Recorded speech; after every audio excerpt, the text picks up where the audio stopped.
Hola, en este vídeo vamos a explicar el concepto de gap o hueco en el precio. Existen tres tipos de gaps: los de rotura, los de escape o continuación y los de agotamiento.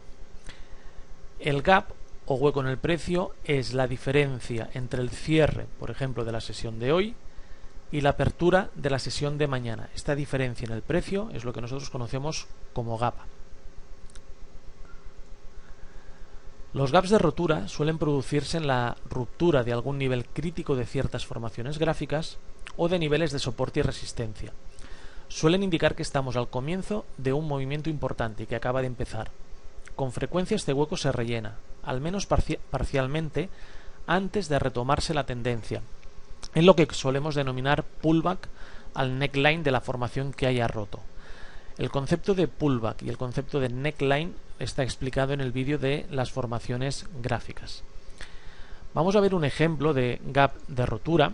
Aquí en el gráfico vemos el DAX en gráfico diario y vemos cómo a mediados del mes de noviembre de 2011 estaba en una clara tendencia bajista. Vemos cómo este canal de color rojo nos indica mínimos decrecientes y máximos decrecientes, y fijaros cómo en este punto de aquí nosotros tenemos el cierre en este nivel, en el nivel de los 5.450 aproximadamente, y la apertura en la jornada siguiente abre el valor próximo a los 5.600 puntos. Es decir, aquí tuvo un gap de 150 puntos.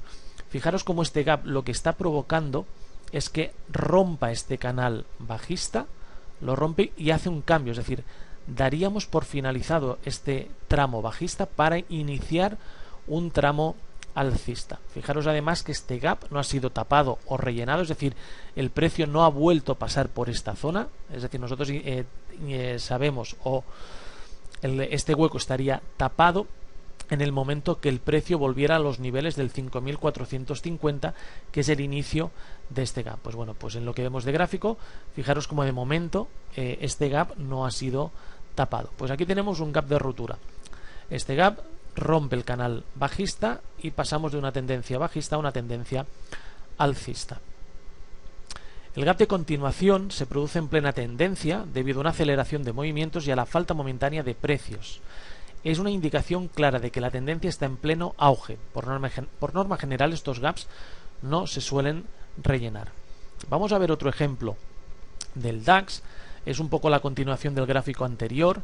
Aquí tenemos finales del 2011, principios del 2012, gráfico diario, y fijaros que tenemos una clara tendencia alcista que nos lo está marcando este canal de color azul, mínimos y máximos crecientes, y fijaros como tenemos dos gaps, este primero que tenemos en esta zona de aquí, en la zona de los 6.050 aproximadamente, y un segundo gap que en la zona de los 6.200, y estos gaps no han sido tapados. Este primero casi se tapó con esta vela con los mínimos de esta barra, de esta vela de color negro, pero no se llegó a tapar, y este segundo en ningún momento tuvo la intención el gráfico de irlo a tapar. Por lo tanto, estos gráficos lo único que han hecho es dar continuación, dar más auge a la tendencia principal, que en este caso es una tendencia alcista.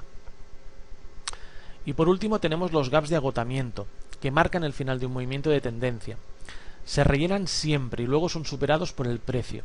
Este tipo de gaps, unidos a los de rotura, crean las formaciones de vuelta denominadas islas de vuelta o inversión, figuras que también están explicadas en el vídeo de formaciones gráficas. Vamos a ver un ejemplo también en el DAX en septiembre, finales de 2007. Fijaros como en la zona de los 8.100 tenemos una clara resistencia donde intenta perforarla en 1, 2, 3 y en 4 ocasiones. En esta cuarta ocasión viene precedida de este gap alcista. Fijaros como este gap lo que provoca es un gap alcista, provoca esta ruptura de resistencia, una ruptura con fuerza. Fijaros que los niveles de resistencia están sobre los 8.100 puntos y llegó a casi a unos 8.250 puntos. Bien, comentar que en muchas ocasiones, y en los libros de teoría y muchas recomendaciones nos van a indicar que en rupturas de resistencias nos tenemos que posicionar largos. Nosotros en muchas ocasiones recomendamos lo contrario, es decir, en rupturas de resistencias a veces es muy interesante colocarnos o posicionarnos cortos. Fijaros como Este movimiento de aquí es un claro movimiento de ruptura en falso, de una trampa de mercado. Lo rompe con fuerza, pero rápidamente en las dos siguientes jornadas ya el precio se vuelve a meter por dentro de esta resistencia, cubre, tapa el hueco de manera muy rápida, y fijaros cómo pasamos de los niveles de 8.100 a 6.400 en unas 2-3 semanas.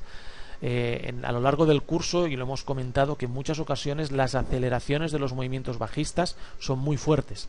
Es decir, normalmente un gráfico tarda mucho menos tiempo en caer que en subir. Fijaros como aquí ha estado prácticamente desde julio del 2007 hasta principios del 2008, es decir, 6 meses estuvo entre los 7.300 y 8.100 puntos, es decir, en un margen de 800 puntos, para perder 1.500 puntos aproximadamente, o 1.700 puntos en unas 2 semanas. Por lo tanto, este movimiento bajista pues ha sido provocado, punto número 1, por un gap de agotamiento, primera pista que nos da el mercado. Segunda pista, ruptura de resistencias en falso que rápidamente se vuelve a colocar por dentro para dar paso a esta gran caída.